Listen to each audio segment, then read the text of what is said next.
चलो चलो जल्दी चलो।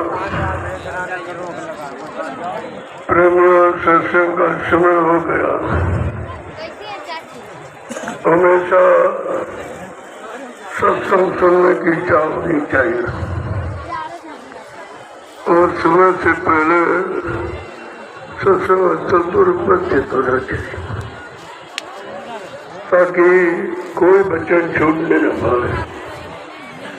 ये वचन आपको बाजारों में नहीं मिले, कहीं चले जाओ ये वचन नहीं। क्यों? ये सत्संग वचन है, ये संतों महापुरुषों की आध्यात्मिक कमाई है, ये सब जगह नहीं मिलता। हमेशा संत मत के प्रेमियों को बड़ी सावधानी के साथ रहना चाहिए। बैठ जाओ वहीं, इधर बैठ, क्योंकि समय बहुत खराब है, काल का प्रकोप है। अब वो जाने की तैयारी में है। जैसे चिराग की अंतिम लो बहुत तेज होती है, बुझने वाली, जो बुझने वाला चिराग है उसकी लो तेज हो जाती है। ठीक उसी तरह से कलयुग जाने वाला है, इससे बहुत रफ्तार से किसको गिराएगा, किसको मारेगा, किसका मन खराब करेगा, किसकी बुद्धि खराब करेगा, किसका खान पान खराब, किसका नियम संयम खराब करेगा, ये कलयुग का काम। इसीलिए कहा काल माया के देश में रहते हो तो बहुत होशियारी के साथ, क्योंकि इसने किसी को छोड़ा नहीं है, न ऋषि न मुनि न योगी न महर्षि न अवतारी शक्तियां, इसने किसी को नहीं छोड़ा और सबको अपने चंगुल में फंसा के रखा।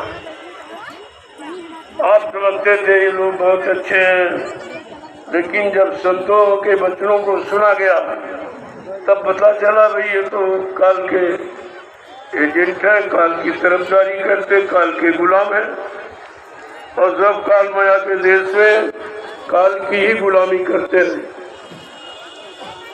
बहुत उन्होंने कुछ नहीं किया और हम समझते थे कि बहुत बड़े राजा हैं, धनी मानी हैं, गरीब हैं, भगवान हैं, ना मालूम क्या क्या कहा आपने इनको कहा।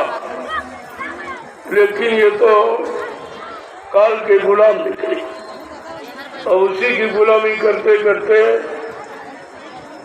उनका भी मानव शरीर बेकार चला गया, क्योंकि मानव शरीर प्रभु परमात्मा की प्राप्ति के लिए मिलता है। अगर ये काम न हुआ तो व्यर्थ में चला और ये काम किसी का नहीं। ब्रह्मा जी ब्रह्मलोक का सुख आनंद उठा रहे हैं, उनकी जीवात्मा ने जगी घर पहुंची। भगवान विष्णु विष्णु का सुख आनंद उठा रहे हैं, उनकी जीवात्मा जगी घर पहुंची। भगवान शंकर शिवलोक का सुख आनंद उठा रहे हैं, उनकी जीवात्मा जगी घर पहुंची। क्योंकि जीवात्मा को जगाने वाले संत महापुरुष और वो कलयुग में आए, वो किसी युग में आए ही नहीं थे। जब आए नहीं थे तो रास्ता कैसे तो बेचारे सो रह गए। और तीन युगों से जो शक्तियां आती जाती रही वो काल के अधीन रही, लेकिन कलयुग सबसे खराब वो संत महापुरुष आ गए। खराब को ठीक करने के लिए संत महापुरुष आ गए और खराब समय को भगाने के लिए संत महापुरुष आ गए और सबको सुख शांति देने के लिए और सबके पाप कर्मों में माफी दिलाने के लिए और सबके मन बुद्धि चित्त को सुधारने के लिए और सबकी जीवात्मा को जगाने के लिए और परमात्मा से मिलाने के लिए संत महापुरुष आए। यह इनका काम है और इनके काम को किसी ने समझा नहीं। सब बेचारे भूल भ्रम में पड़े रहे और आज भी पड़े हैं। काल ने ऐसा कर्मों का जाल बनाया कठोर, कोई निकल नहीं सकता। आज भी पड़ते पड़े बिना संतों की कृपा के कोई जीव नहीं निकल सकता। जहाँ पर दया भई सदगुरु की वही हुए निहाल और बाकी फंसे काल के जाल। जिन पर सदगुरु की महान दया कृपा हो गई वो तो काल माया के देव में बच पाए, बेचारे बच्चे के बच्चे रहे। इतना बताने पर भी समझदारी नहीं आई। सम्राट दाता दयालु ने 10 जुलाई 1952 से 2012 ये 60 वर्ष समझाया जी हूँ। मथुरा में इतना भारी आश्रम बना करके और लोगों को समझाया 60 साल, जगह जगह हिंदुस्तान में बड़े बड़े कार्यक्रम करके वहाँ आपको सुनाया।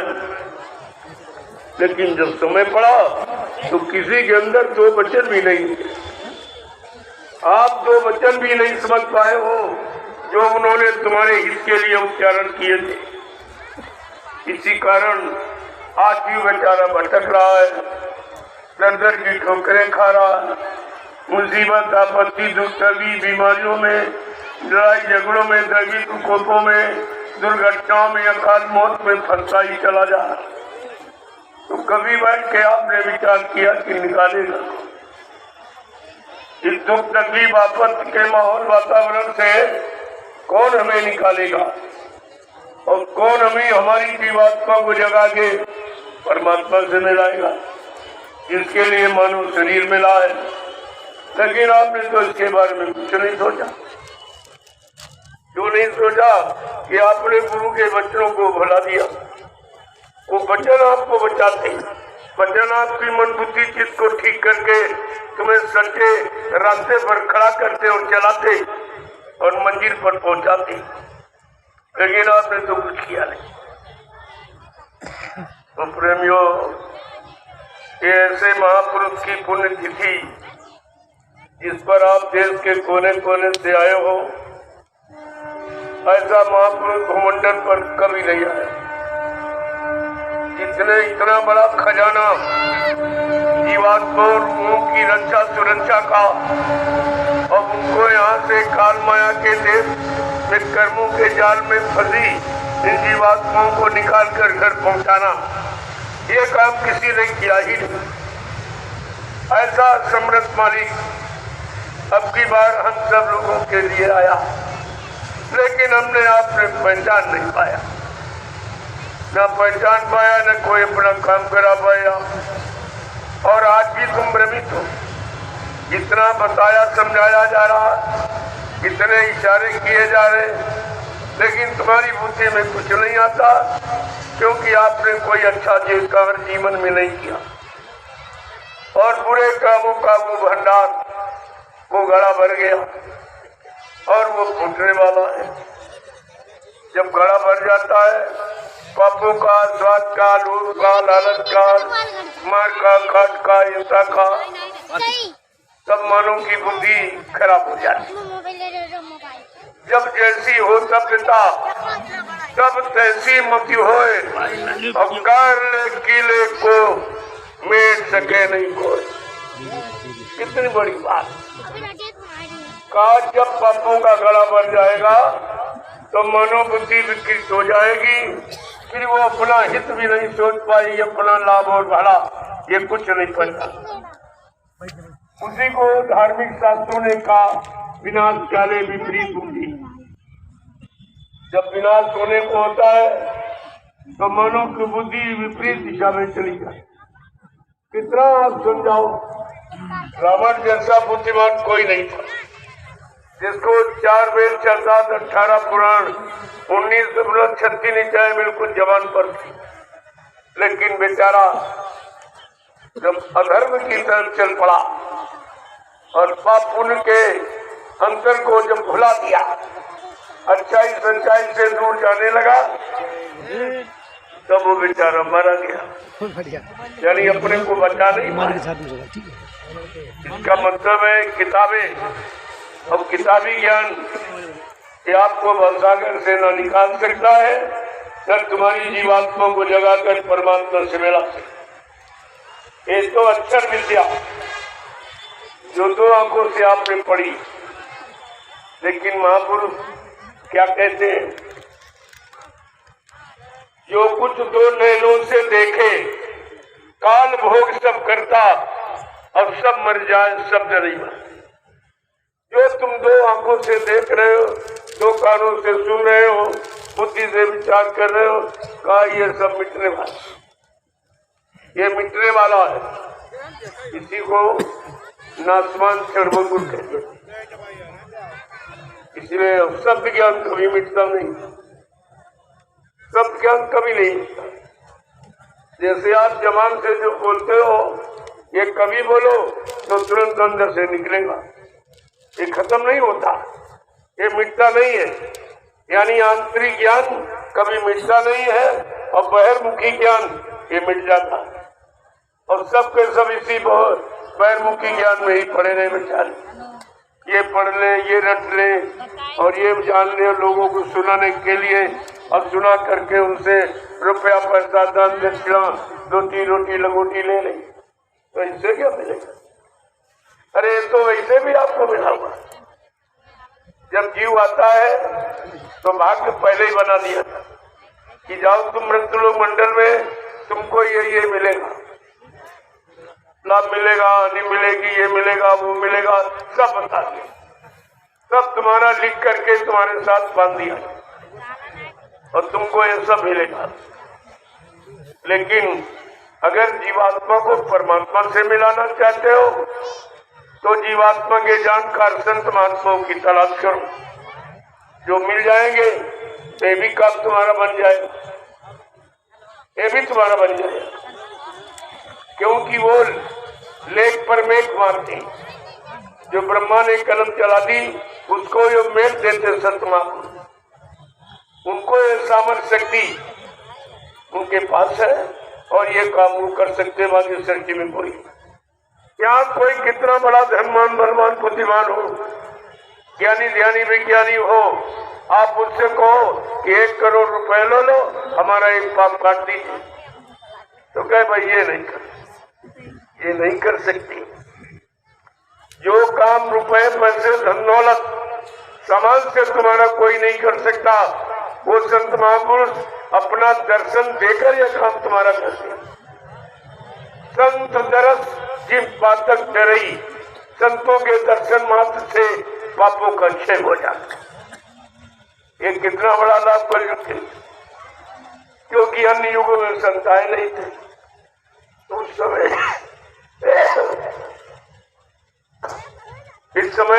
समय को लोग इस लाभ से वंचित, इन दर्शन का लाभ केवल कलयुग में, और दर्शन किसका?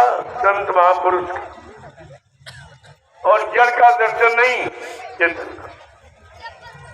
और तुम यहाँ जड़ के दर्शन में अभी फंसे। इसका लाभ देने के लिए संत महापुरुष आए, चेतन दर्शन का वो तो आज समझ नहीं पाए, और जड़ दर्शन में आज भी फंसे। कोई पत्थर के सामने हाथ जोड़े खड़ा, कोई कैलेंडर के सामने, कोई तीरथ मूरत, कोई पानी। ये क्या है? ये सब क्या है? जड़ दर्शन कभी लाभ नहीं देता, केवल आपकी वो भावना रहती है, लेकिन उसमें लाभ नहीं होता। लाभ तो कोई जिंदा देगा कि मुर्दा देगा? अरे भाई जिंदा तो लाभ देगा, मुर्दा कैसे देगा? और जड़ माने मुर्दा, यानी जो बोले ना, कुछ कहे ना, लेना कुछ देना, न इस्तेमाल करे, न कोई वरदान कोई आशीर्वाद आपको दे, उसको जड़ कहे। और जड़ की पूजा करते रहे और मिला कुछ नहीं, और फिर भी अभी नहीं समझ पाए, अभी जड़ में आप फंसे। गोस्वामी महाराज ने रामचरितमानस में लिख के यही तो बताया कि जीव कहाँ फंसा है। जड़ चेतन ग्रंथि पड़ गई, यद्यप मृखा छूटत कट रही। का जड़ चेतन की गांठ कालने लगा ली। यद्यप झूठ है, लेकिन जीव के बस की बात नहीं है कि वो स्वतः खोले। कौन खोलेगा? पहली बात तो तुमको काल खोलने नहीं देगा। किसी संत महापुरुष से जड़ चेतन की गांठ खुलने की युक्ति, जिसको नामदान कहते, ये नामदान जड़ चेतन की गांठ खोलता है और जीवात्मा को घर पहुंचाता है। नाम में ये ताकत है। तो कहा भाई कि मतलब यानी जब खोलने का प्रयास करोगे, किसी संत महापुरुष से युक्ति मिल गई और तुमने प्रयास किया तो फट से वो बिगिन डालेगा कि चोरन ग्रांति जान कगेराया और विघ्न अने के करे तब माया। गोस्वामी महाराज ने क्या लिखा? कहा अगर किसी संत महापुरुष से युक्ति मिल गई और खोलने का प्रयास करोगे तो माया यानी काल को तकलीफ हो। क्यों? वो ये जान रहा कि अगर सब इसी नाम के मतलब यानी सिमरन करने लगे और सबकी गांठ खुल गई और सारी जीवात्माएं निकल कर घर पहुंच गई तो मेरा देश वीरान हो जाए। मैं शासन हुकूमत किस पर करूंगा? अरे चेतन पर होती, मुर्दे पर थोड़ी शासन होता, पत्थर कागज कैलेंडर पर थोड़ी शासन किया जाता।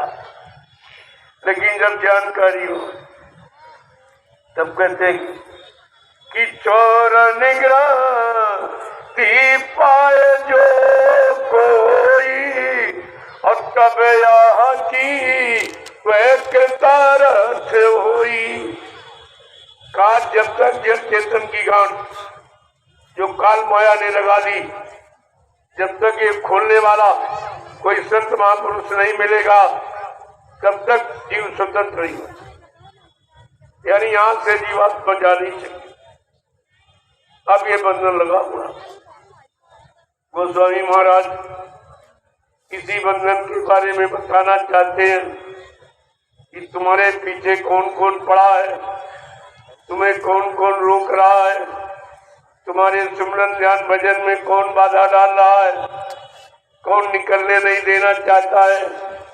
तो गोस्वामी महाराज ने रामचरितमानस में सब लिखा, लेकिन तुम वो पढ़ते नहीं हो। जो तुम्हारे मतलब की चीज इधर उधर की गाथाएं और किस्सा कहानियां पढ़ते रहते हो जिससे तुम्हारा काम नहीं होगा। तुम्हारा उससे क्या काम है? गोस्वामी महाराज कह रहे कि काल को चिंता हुई जब से दयाल ने काल नगरी में अपना कदम रखा, तब से उसे चिंता हो गई।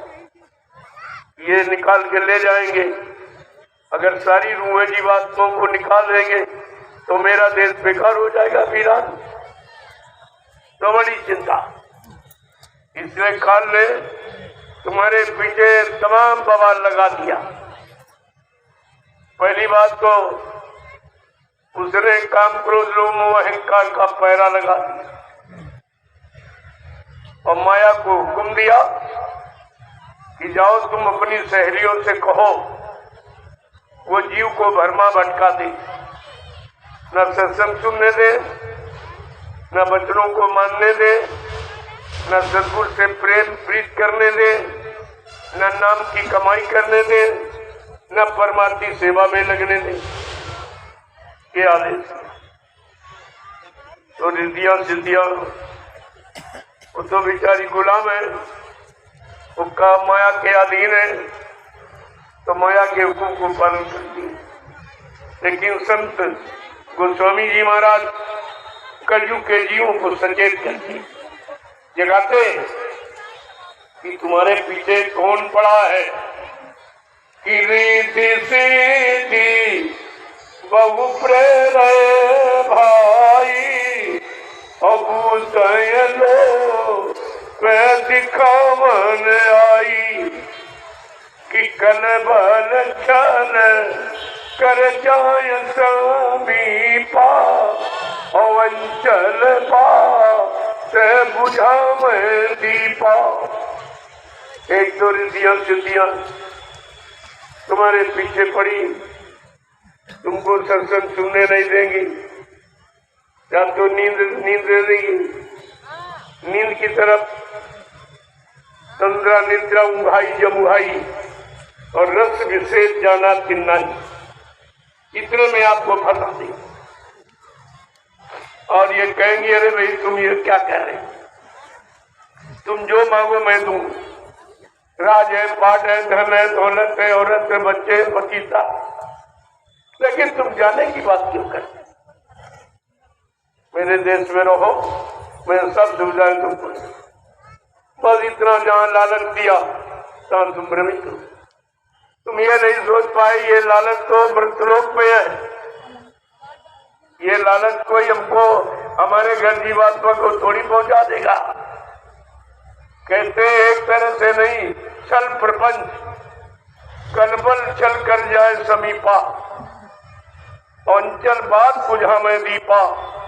जो सतगुरु के वचनों से तुम्हारे अंदर ज्ञान का चिराग जल गया, उसको ये बुझा दे कि किसी तरह से ये ज्यादा आत्मा जग न पाए। सतगुरु के वचनों को पकड़कर ये चलने न पावे और घर पहुंचने न पावे। लेकिन जाएगा कौन? कौन जीवात्मा सूरत जाएगी अपने घर मालिक के पास? वो भी लिखा कि हो यह बूझी जो परम सयानी और तीन तन चीत वे नानहित जानी। जिसने सत्संग वचनों को सुनकर अपने में विवेक बुद्धि में ज्ञान प्राप्त कर लिया, शील क्षमा संतोष विनय विवेक धारण कर लिया, वो जीवात्मा अपने घर पहुंच गया। उसको फिर कोई काल की शक्ति, कोई काल की माया और काल का कोई लोभ लालच रोक नहीं सकता। लोगों सब उपाय है, फंसाने वाले कौन है और निकालने वाला कौन है, दोनों का ज्ञान आपको देने है। तभी तो इनको पूरा गुरु कहते, इधर भौतिक ज्ञान और आध्यात्मिक ज्ञान दोनों जो देता है वो पूरा गुरु कहलाता। पूरे गुरु की महिमा है। लेकिन ये भी आप नहीं जानते पूरा कौन अधूरा कौन। सत्य कमाई में जो पूरा, उन चरणों की बन जा दोहरा। गुरु वही जो शब्द सने ही और शब्द बिना दूसर नहीं सही। ये गुरु की पहचान है। गुरु केवल शब्द की कमाई, ये काल माया के रुपए धन दौलत की कमाई नहीं, शब्द की। वो तुमको इससे मुक्त करा देगा, लोभ लालच से अलग कर देगा, काम क्रोध को भी हटा देगा, तुम्हारी जीवात्मा को जगा के घर पहुंचा देगा। वो ये काम करेगा, बाकी ये काम किसी के वश के नहीं। रामचरितमानस एक ऐसा ग्रंथ जो स्वयं के अनुभव का है। संत गोस्वामी जी महाराज, इन्होंने रामचरितमानस लिखी, उनका निजी अनुभव है। पहले तो भी बेचारे घर गृहस्थी में फंसे थे। उनका इतिहास देख के उन्होंने कोई कमी त्रुटि अपनी छिपाई नहीं। काम मौसम कौन कुटिल खलकामी, कल मेरे समय कोई कुटिल कामी नहीं, मैं ऐसा। लेकिन गुरु की कृपा हो गई, उन्होंने नाम का रास्ता दे दिया। उनकी दया से मैं तो निकल गया। मैं फंसा था स्वार्थ काम क्रोध लोभ के दलदल में, मोह और ममता में इतना ज्यादा आसक्त था कि हमारा निकलना बड़ा मुश्किल। लेकिन जा पर दया वही सदगुरु की, जब सदगुरु की दया हो जाए वो तो उसको तो कोई फंसा ही नहीं सकता। जा पर दया वही सदगुरु की, वही हुए निहाल और बाकी फंसे काल के जाल। ऐसी दया हो गई, जो इतने कामी थे बगैर औरत के रह नहीं पाते थे एक मिनट। लेकिन कैसी दया, दया में क्या नहीं। जब दया गुरु की होती है, सूखी खेती हरियाती है, ऐसी दया। गोस्वामी महाराज पर दया हुई, कबीर नानक पलटू रविदास पर दया हुई, मीराबाई सहजोबाई पर दया हुई, आज कलयुग में हजारों पर दया। जिन्होंने अपने गुरु के वचनों को माना, अपने गुरु पर विश्वास किया, और उनके एक एक वचन पर अपना जीवन निकालने लगे, वो दया के पात्र थे। वो दया पात्री, दया कोई आसन भाषण करने वाला, ये मतलब यानी बाहर का ये सब चीज रखने वाला, वो दया का पात्र नहीं, वो तो काल का पात्र, काल का पात्र है, दया का पात्र नहीं। दुआ का पात्र है, दया का पात्र नहीं। दुआ जो मन वांछित फल पाने वाला, उसको दुआ कहते हैं। और जीवात्मा को जगाकर परमात्मा से मिलाने वाला, उसको दया कहते हैं। दया दुआ में फर्क, तो तुम्हारा ये मन का घाट है, ये दया का, और दोनों आंखों के मध्य में ये है दया का घाट, ये है दुआ का, ये दुआ का घाट है, मन का घाट, और जीवात्मा का घाट दया का घाट। अभी दोनों को आप नहीं समझ पाए भी, तो किसी ने आपको बताया है कि दुआ का घाट क्या है और दया का घाट कहाँ, जीवात्मा का घाट कहाँ और मन का घाट कहाँ। मन यहाँ बैठा सब भोगों का चिंतन करता रहता, काल माया के देश के सामान का, ये मिल जाए, ये मिल जाए, वो मिल जाए, सब ये चिंतन करता है। लेकिन जब आत्मा अपने घाट पर बैठकर मालिक का चिंतन करती, कब ऐसी दया होगी, मालिक हमको अपने घर पहुंचाएंगे, हमारे पिया प्रीतम से मिलाएंगे, वो घड़ी कब आएगी, इसका चिंतन करती है। और मन यहाँ काल माया के भोगों का चिंतन करती है। देखो कितना अंतर है। इसलिए कहा यहाँ मन का चिंतन, मन के कहे चलो मत कोई, अब सतगुरु कहे करो तुम सोई। जो मन भोगों के चिंतन में लगा है, इस भोगी का आदेश मत मानना, इसका आदेश हुक्म मत मानना, फंसा देगा तुमको। अगर आदेश मानना है तो सतगुरु का मानना, जो तुम्हारी जीवात्मा को जगाकर परमात्मा से मिला दे। वो इसी काम के लिए आए ही, उनका मृत्यु मंडल में और कोई काम नहीं, अपनी जीवात्मा को जगाना और परमात्मा से मिला, इसके अलावा उनका कोई काम। अब आपको सोचना चाहिए भाई परमात्मा कैसे जगेगी, कौन जगाएगा। परमात्मा का सारा खेल है और किसी का यहाँ खेल ही नहीं है। तो ये सृष्टि जो आप देख रहे हो, ये चेतन जो चलता फिरता उठता बैठता, ये जीव जन सब जो जिससे रौनक काल की बनी है, उसमें दयाल की जीवात्मा अगर न होती तो काल की सारी रौनक खत्म हो जाती। यहाँ कोई जीव जिंदा नहीं दिखाई दे, सब मुर्दे पड़े होते। कितना बड़ा काम है जीवात्मा का हमारे शरीर में, लेकिन हम आज तक जीवात्मा के बारे में नहीं जान पाए, न किसी ने बताया और न तुमने जानने की कोशिश की। तो बार बार आपसे कहा जा रहा, गुरु कोई खोज करो भाई, बिन गुरु राह कोई नहीं पाई। ऐसे समृद्ध सतगुरु की तलाश करो जिसने अपनी जीवात्मा को जगा लिया हो, परमात्मा से मिला लिया हो, और मतलब प्रभु के दरबार का दरबारी हो, रोज आता जाता हो। ऐसा अगर मिल जाएगा तो आपका काम करवा देगा, आपकी जीवात्मा को जगाकर परमात्मा से मिला देगा, आपकी प्रार्थना मालिक से बता देगा, पहुंचा देगा कि भाई मृत्युलोक में बहुत जीव तुम्हारी प्रार्थना करते हैं, तुम्हें मतलब यानी ढूंढते हैं, खोजते हैं, लेकिन हम उनके पास खोजने का इल्म ज्ञान नहीं है, तो चलकर उनको दे दीजिए। तब कहते जब जीवात्माओं को फंसा देखा रोता, कोई नहीं पहुंची बेचारी, सब फंसी है और इन्हीं 484 लाख योनियों में बार बार जन्म लेती मरती रहती है। ये सब देखकर कि जब से जीवात्माएं गई मृत्यु मंडल में आज तक वापिस नहीं है, निश्चय काल ने कोई चाल चल के जीवात्माओं को फंसा लिया। जब ये देखा कोई नहीं पहुंची, तब कहते लाग दया कोमल सी संता, तब संतों के हृदय में दया उठी। उन्होंने अपना सप्तलोक मंडल छोड़कर हम सब जीवात्माओं को काल माया के देश में कर्मों के जाल में फंसा देख कर लेने के लिए आ गई और आवाज लगाई।